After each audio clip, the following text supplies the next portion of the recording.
Bonjour à tous et bienvenue dans ce troisième épisode de la série Microbiologie médicale.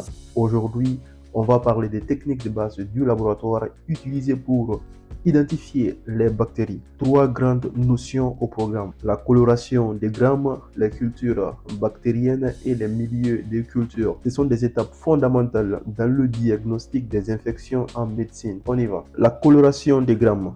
La coloration des grammes, mise au point en 1884 par le Dr Hans Christian Gram, est la technique de base pour classer les bactéries en deux grandes familles: gram positif et gram négatif. Pourquoi c'est important? Parce que cette distinction oriente immédiatement le diagnostic, le traitement et parfois même la transmission d'une infection. Les principes de base. La coloration repose sur la structure de la paroi bactérienne. Les grammes positifs ont une paroi épaisse riche en peptidoglycanes, retiennent le violet. Les grammes négatifs ont une paroi fine plus une membrane externe et ne retiennent pas le violet. Les étapes de la coloration. Le cristal violet, il colore toutes les bactéries en violet. La deuxième étape, le lugol ou iode, forme un complexe avec le violet. Elle fixe la coloration violette. La troisième étape, c'est la décoloration à l'alcool ou à l'acétone.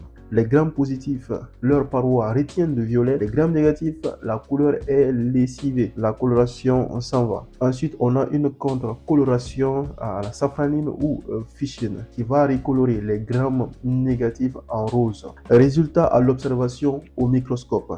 Les grammes positifs sont violettes, les grammes négatifs sont roses. L'exemple courant, ce sont les streptocoques pneumoniae qui sont des grammes positifs, cocci et Escherichia coli qui sont des grammes négatifs. En quelques minutes, on a une première orientation très précieuse.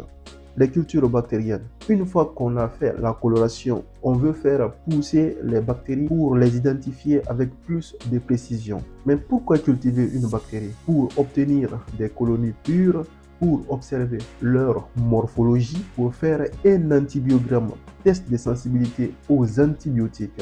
Quels sont les deux grands types de milieux selon l'état physique? 1. On a des milieux solides, souvent en boîte de pétri, qui contiennent des agar-agar, une sorte de gélifiant. Permet de voir les colonies, la taille, la forme, les couleurs et les hémolyses.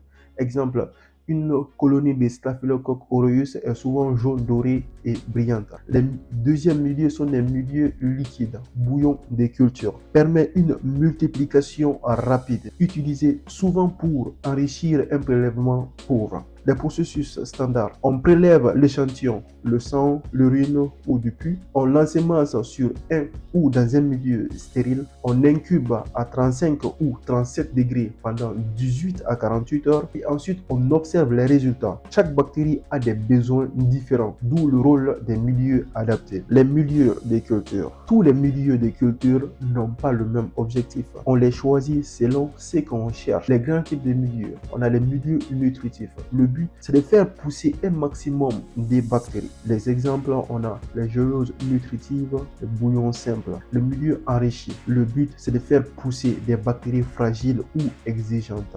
On a ici les geleuses au chocolat, le sang chauffé utile pour Haemophilus influenza ou Neisseria meningitidis. Les milieux sélectifs, leur but c'est d'empêcher certaines bactéries de pousser pour ne garder que celles recherchées. Par exemple, on a le McMonkey qui inhibe les grammes positifs et favorise les entérobactéries comme les grammes négatifs. Les milieux différentiels, leur but c'est d'identifier les caractéristiques biochimiques.